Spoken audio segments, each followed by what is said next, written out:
वहाँ गए, हम मार्केट में गए तो वो कहती क्या क्या खिलाओगे, मैं तू बता क्या खाएगी। तो हमने चिकन बिरयानी खाई, वो हमारी होगी 360 370 रुपए की। फिर वो कहती घर छोड़ाओ, मैं यार 370 रुपए लगे, मैं वसूल कर दूंगा। I wouldn't bet an eye if he gets what he deserves for 6,000 joke, but well, he is the synonym of irritation. The male loneliness epidemic is not real, it's literally natural selection. कितना गरीब आदमी है, 370 भी वसूल करने की पड़ी है. How can people laugh at this? So disgusting. What the fuck, so cheap? And his fans used to call him positive person. Literally, this type of voice boils my blood. Hello, everyone. Welcome back to The Gossiper. So, today we will be discussing Harsh Gujral and Praneet More's problematic behavior, including कि कैसे उन्होंने patriarchy को glorify किया है through अपने jokes as well as कैसे वो females को ऑब्जेक्टिफाई करते हैं. अभी recently Praneet Maurya who is a comedian and Bigg Boss ex contestant, उनके शो की क्लिप वायरल हो रही है जहां पर ऑडियंस में से एक पर्सन अपनी स्टोरी शेयर करता है विच इज पैथेटिक दैट उसने एक लड़की को बिरयानी खिलाई और जब उसने उसे घर जाने के लिए बोला तो वो उसे पार्क में लेके जाता है and asked her for being physical. इस पूरे इंसिडेंट को एक इन्फ्लुएंसर ने कॉल आउट किया है. Just listen to this. लड़की बोला मुझे घर जाना है, ही इज लाइक नो, मैंने चिकन बिरयानी खिला दी, अब तो मुझे वसूल करनी है. ये इसको पार्क ले गया, पार्क में लड़की झूले पे झूल रही है, ये कहीं खोपचा ढूंढ रहा है, फिर लड़की को खोपचे में ले गया, उसने उसका हाथ उसके ऊपर रखा on the shoulder and then the girl is like no, I think we should just be friends. And then this guy is like कि फिर मैंने दुखी होने का नाटक किया and that's how the story ends. तो हमें नहीं पता कि उसने सक्सेसफुली इस लड़की की कंसेंट को ऐसे उड़ा दिया कि नहीं. तभी हमें बिल्कुल शौक नहीं होना चाहिए कि इस देश में निर्भया और कोलकाता जैसे क्राइम्स होते हैं, क्योंकि एक आदमी घर से चिल्ला चिल्ला कर कहानी सुना रहा है कि कैसे उसने एक प्लेट बिरयानी वसूल करने के लिए लड़की को फिजिकल इंटीमेसी के लिए मैनिपुलेट किया और स्टेज पे बैठा. And in case if you think ये पहली बार इनके शो में ऐसा हो रहा है, सो ऐसा नहीं है. प्रणीत के शो में ये बहुत आम बात है और इसीलिए ही इसको इंस्टाग्राम पर पोस्ट भी किया गया है. अभी यहाँ पर ना ऑडियंस ने भी कुछ नहीं बोला जो वहाँ प्रेजेंट थी. You know why? सोचो आप 1500 या 2000 खर्च करके एक स्टैंड अप कॉमेडी शो की फ्रंट रो सीट बुक करते हो. पर्पस क्या है? थोड़ा चिल करना, वीकेंड एंजॉय करना और जोर से हंसना. बट जैसे ही शो शुरू होता है, कॉमेडियन स्टेज पर आता है, आपकी तरफ पॉइंट करता है और आपके प्रोफेशन, आपके फिजिकल अपीयरेंस या आपके रिलेशनशिप स्टेटस का मजाक बनाना शुरू कर देता है. And the most funny thing here is आपको उस पर हंसना पड़ता है क्योंकि अगर आपने गुस्सा दिखाया तो पूरा ऑडिटोरियम आपको किल जॉय बोल देगा. Welcome to the era of Indian crowd work. एक ऐसी आर्ट फॉर्म जो शुरू तो हुई थी रॉ, विटी और स्पॉन्टेनियस मोमेंट्स के लिए, लेकिन आजकल ये सिर्फ लो एफर्ट इंसल्ट्स, वल्गैरिटी और प्रेडिक्टेबल मीम्स का एक शॉर्टकट बन चुकी है. मतलब लड़की की कंसेंट को लेकर ऐसे इतनी सीरियस सिचुएशन पर पब्लिकली जोक्स क्रैक किए जा रहे हैं like consent doesn't even matter for them. Even Harsh Gujral जो कि कॉमेडियन है, उन्होंने the infamous 6000 Russian joke crack किया था. स्टार्टिंग में ये इंटरनेट पर मीम बन गया. इस जोक की वजह से बहुत सारे women, not just Russian girls, even India में भी फेयर स्किन टोन गर्ल्स के ऐसे रेट्स लगाए जाते हैं. समवन फ्रॉम गोवा शेयर्ड कि इस एक जोक ने लोकल प्लेसेस पर फॉरेन वाइट वुमेन या रशियन सिटीजन्स की एग्जिस्टेंस को टॉक्सिक बना दिया. अब लोग हर फॉरेन टूरिस्ट को उस डेरोगेटरी लेंस से देखते हैं और उन्हें हैरेस करते हैं. अभी लास्ट ईयर उदयपुर में एक इंडियन की रशियन वाइफ को हैरेस किया गया था.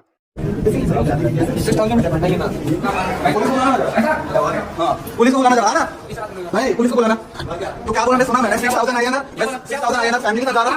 किस अभी मेरे फैमिली के साथ जा रहा हूं, मेरे पास है 6000 आई है ना, बोले आपने 6000 आई है ना, समझता नहीं है. पुलिस को बुलाना. नॉट जस्ट दिस, एक और यूट्यूबर की फ्रेंड को पब्लिकली हरास किया गया था इंडिया में. इसको पैर छू रहा है बाहर से 3 बार हो गया. It shouldn't be like this. Sorry, तुम्हारी बहन मां को टच करेगा क्या करोगे तुम? सॉरी बोल के निकल जाओगे. आपने मैनेजर को बुलाओ पहले. भाई साहब ये इसको 3 बार छुआ है. Okay, first time I got wrong. Second time I got wrong. But third time, no, I got wrong. ऐसे लोग की वजह से समाज सेव नहीं औरतों के लिए. सॉरी से सब कुछ हो जाएगा. जिसका उसने वीडियो बनाकर शेयर किया था.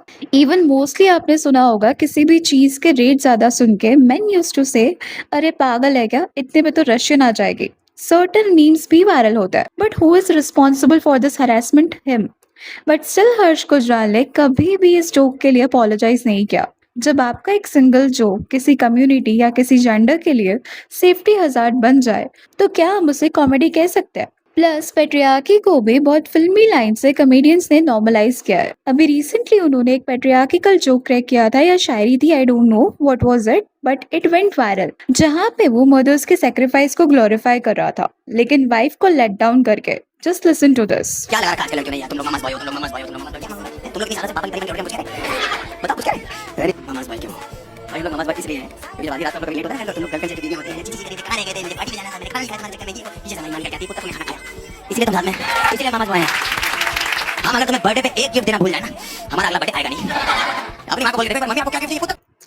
इफ यू थिंक ये फर्स्ट टाइम गुजराल ने बोला है तो ऐसा नहीं है, it was a tried and tested one. इससे पहले भी हर्ष गुजराल ने ये सेम स्टेटमेंट्स दिए हैं एंड इट वेंट वायरल। इसमें एक एक क्लिप पे 27 मिलियन प्लस व्यूज है and comment section was filled with हाँ हम भी ममाज बॉय है। एंड क्योंकि ये कोलैब था दो कॉमेडियंस का, तो ऑफ कोर्स जो पहले वर्क किया है उसे स्क्रिप्ट किया गया होगा। सी, एक प्रॉपर स्टैंड अप स्पेशल लिखने में 1 से 2 साल का टाइम लगता है। कॉमेडियंस को हर एक लाइन स्क्रिप्ट करनी पड़ती है, ओपन माइक्स में टेस्ट करनी पड़ती है और बार बार फेल होना पड़ता है। लेकिन क्राउड वर्क में क्या होता है, आप स्टेज पर जाओ, ऑडियंस से थोड़ी बातें करो, उनका मजाक उड़ाओ और उसकी एक 30 सेकंड की रील बनाकर इंटरनेट पर डाल दो।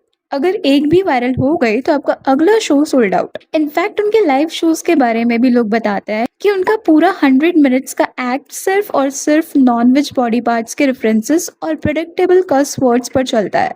अभी उनके एक्ट्स में एक होम्योपैथी डॉक्टर आई तो उन्होंने पूरे शो में उस पर 100 बार वही एक ही रिसाइकल जोक मारा।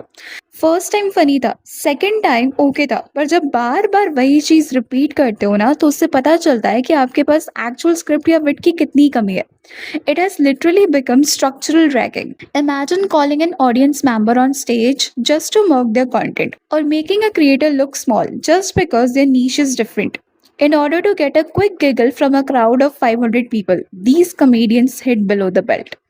इंटरनेट पर जब कंटेंट क्रिएटर्स या इन्फ्लुएंसर्स इन कॉमेडियंस के शोज पर जाते हैं तो उन्हें टारगेट बनाना सबसे इजी टारगेट लगता है। In fact people are raising this question, are we seriously going to normalise this? Comedy का बेसिक रूल होता है punching up not punching down, यानी आप पावर और सिस्टम पर जोक मारो, ना कि किसी आम इंसान की इनसिक्योरिटीज, उनके कपड़ों या उनके प्रोफेशन पर। लेकिन आज का ट्रेंड बिल्कुल उल्टा है, किसी गंजे इंसान को गंजा बोल दो, ऑडिटोरियम हंसेगा, किसी मोटे इंसान को फैट शेम कर दो, क्लैप्स मिलेंगे। Is this really stand up या ये बस एक स्कूल लेवल बुली का बिहेवियर है जिसे बस एक माइक दे दिया गया है? दूसरे कॉमेडियंस भी क्राउड वर्क करता है पर उनका क्राउड वर्क डिसेंटली वीडियो होता है बिना किसी को डिजिटली ह्यूमिलिएट किए। But on the other hand these people, modern crowd work artist, पूरी तरह से अब्यूजिव लैंग्वेज और वल्गर कंटेंट पर डिपेंडेंट हो चुका है और उन्होंने अपने वीडियोस को यूट्यूब पर एज किट भी नहीं किया है ताकि उन्हें बच्चों के व्यूज से भी मैक्सिमम मोनेटाइजेशन मिल सके। It's pure business mixed with intellectual laziness. See, I am not against comedy और एनी कॉमेडियन। डार्क ह्यूमर और नॉनवेज कॉमेडी का अपना एक फन है, लेकिन जब डार्क ह्यूमर के नाम पर सिर्फ बुलिंग करते हो और विट के नाम पर सिर्फ कस वर्ड्स, तो समझ लीजिए कि इंडस्ट्री का स्टैंडर्ड गिर चुका है। कंटेंट रिमूव करना या वीडियोस डिलीट करना इज टेम्पररी, लेकिन जब तक कॉमेडियंस अपनी क्राफ्ट पर और राइटिंग पर ध्यान नहीं देंगे तब तक लोग उन्हें स्टैंड अप कॉमिक नहीं बल्कि इंटरनेट का एक इरिटेशन ही मानेंगे। Anyways, that's all for today. Please let me know your thoughts on this in the comment section. And अगर वीडियो अच्छी लगी तो please like, share and subscribe जरूर करें।